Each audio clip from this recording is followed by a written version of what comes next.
और आपको बता दें, अपर्णा यादव की ओर से भी ट्वीट किया गया है और उन्होंने बताया है कि लखनऊ आने पर उन्होंने नेताजी से आशीर्वाद लिया। तो अपर्णा यादव का ट्वीट, अपर्णा यादव जो कि अभी बीजेपी में ही शामिल हुई हैं, बीजेपी में शामिल होने के बाद उन्होंने नेताजी से आशीर्वाद लिया है और इसके बारे में उन्होंने ट्वीट भी किया है कि उन्होंने नेताजी से आशीर्वाद लिया। तो परिवार में ये टूट हुई। अपर्णा यादव बीजेपी में शामिल हुई हैं और उनका कहना था कि जो मोदी सरकार की जो नीतियां हैं उनसे वो काफी प्रभावित है, इसी वजह से उन्होंने बीजेपी में आने का फैसला लिया। जैसे पिछली बार वो लखनऊ कैंट सीट से समाजवादी पार्टी के टिकट पर चुनावी मैदान में उतरी थी, लेकिन तब वो हार गई थी। और ये आप देख रहे हैं, ये तस्वीर भी उन्होंने ट्वीट की है। मुलायम सिंह यादव नेताजी का आशीर्वाद लेते हुए।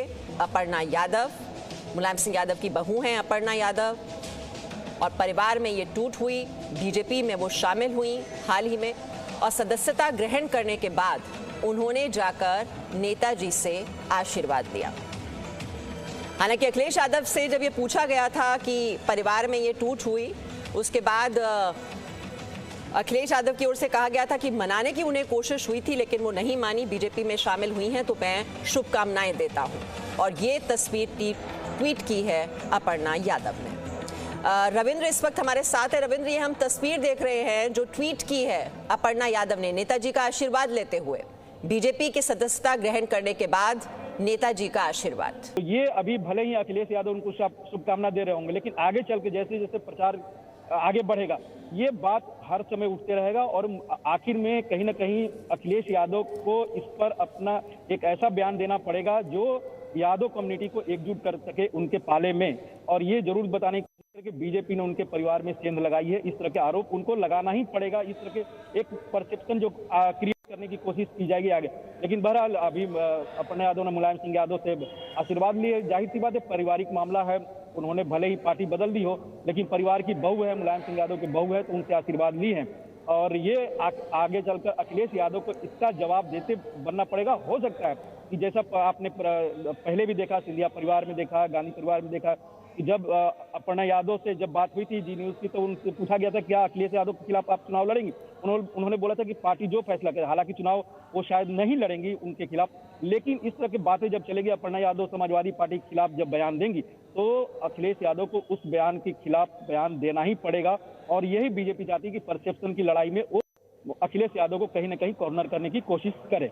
जी बिल्कुल। रवि त्रिपाठी भी हमारे साथ हैं। रवि त्रिपाठी, अब अपर्णा यादव परिवार में टूट होती है और अब वो बीजेपी में शामिल हो जाती हैं, तो परसेप्शन की लड़ाई की बार बार हम बात कर रहे हैं, क्योंकि जब बीजेपी के बड़े बड़े नेता, बड़े बड़े चेहरे, मंत्रियों से लेकर कई विधायक जब समाजवादी पार्टी में जाकर शामिल हुए तो वहां पर टूट हुई और इसके बाद अब उनके परिवार में ही ये टूट हो जाती है, उसी में ही सेंधमारी कर लेती है बीजेपी और अपर्णा यादव उनकी पार्टी में शामिल हो जाती हैं। तो ये सवाल तो बार बार अखिलेश यादव को उसका सामना करना पड़ेगा।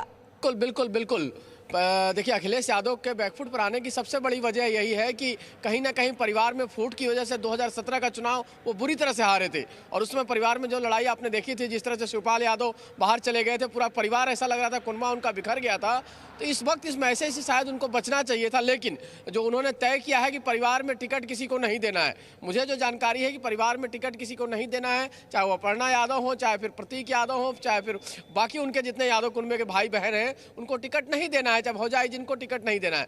इस वजह से कहीं ना कहीं परिवार में बिखराव हो सकता है। अभी शिवपाल यादव भले ही चुनाव लड़ रहे हैं, लेकिन शिवपाल यादव बहुत खुश नहीं है अखिलेश यादव से, क्योंकि शिवपाल भी चाहते थे कि उनके बेटे को टिकट दिया जाए, प्रतीक यादव को।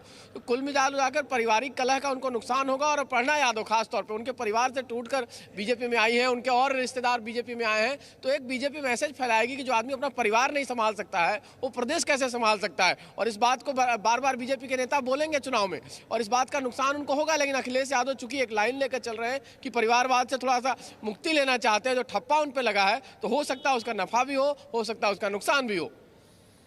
जी रविंद्र, लेकिन जो तस्वीर है अपने आप में क्या कोई संकेत देने की कोशिश की है अपर्णा यादव ने ये ट्वीट करके? वैसे बताया जाता है कि पिछली बार भी 2017 में जब लखनऊ कैंट सीट से वो चुनावी मैदान में उतरी थी, तब भी अखिलेश यादव उन्हें टिकट देने के पक्ष में नहीं थे और मुलायम सिंह यादव ने दखलंदाजी की थी और उनके कहने पर उन्हें टिकट दिया गया था। ये एक पारिवारिक मजबूती का एक प्रतीक चिन्ह के रूप में ये उन्होंने ट्वीट करने की कोशिश की है या क्या बताने की कोशिश की गई है?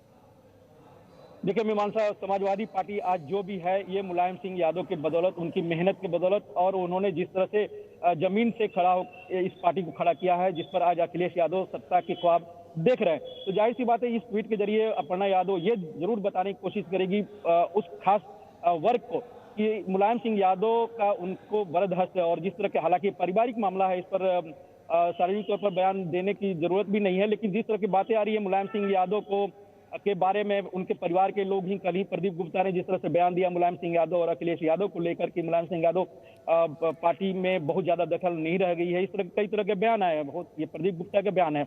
लेकिन कहीं ना कहीं अपर्णा यादव जरूर दिखाने की कोशिश कर रही है इस ट्वीट के जरिए कि मुलायम सिंह यादव जो सुप्रीमो है समाजवादी परिवार के, उनका वरदहस्त उनको है। और आगे चलकर मीमांसा, जब अपर्णा यादव राष्ट्रवाद की बात करेंगी, हिंदुत्व की बात करेंगी, राम मंदिर की बात करेंगी और जातिवाद पर समाजवादी पार्टी को अगर हमला करती हैं, तो जाहिर सी बात है इसका जवाब बीजेपी से ज्यादा अखिलेश यादव को, अपर्णा यादव को ही देना पड़ेगा। अपर्णा यादव को नाम भले न लें, लेकिन उनको इस तरह के जवाब देना पड़ेगा हिंदुत्व, राष्ट्रवाद और जातिवाद पर।